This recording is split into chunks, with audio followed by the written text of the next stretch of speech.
I was reading about you and Rangoli, and so you've had a fairly conventional upbringing where, you were in a way told that boys are slightly more important than girls are.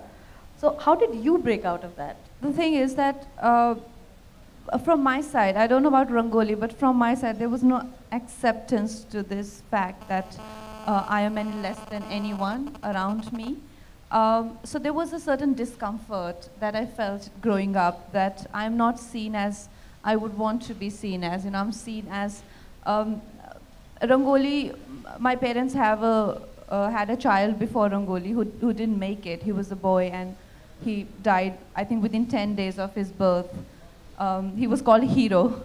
So my parents could never really emerge from the loss of that baby boy. And when Rangoli was born, she was celebrated. Like, she was really taken care of, and there was huge celebrations.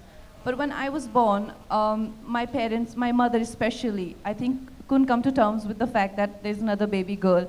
And how I know these stories with so much details, because every time a guest visited, and every time there was a gathering, they repeated this story in front of me, that how I was the unwanted child, And it's very hard to live in an environment where you're reminded, where you're constantly told that your existence, like you're a sort of fluke who just happens to be here, but are not meant to be here.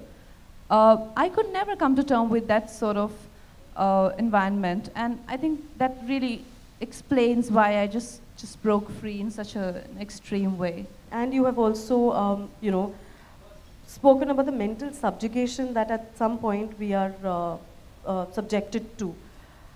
What is it, when women are made to feel guilty about speaking up, when women are, are expected to stay politically correct at certain points? How do you deal with that? Because contending and dealing with emotional violence is very, very tough. Yeah, I think, and this is one of the major things that we should target as today's women, and this whole perception of, moral police, that woman, the glorification of the sister, mother, selfless Indian woman who will do Agni Pariksha, and the one who sees her own good and her own, betterment only in the betterment of her husband or her father. That has to stop. It's very regressive. And I read Kalki's quote somewhere that, we women feel as human as a man.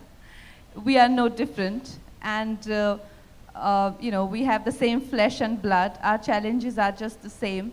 So to expect this larger than life, holier than thou sort of existence from us is not possible.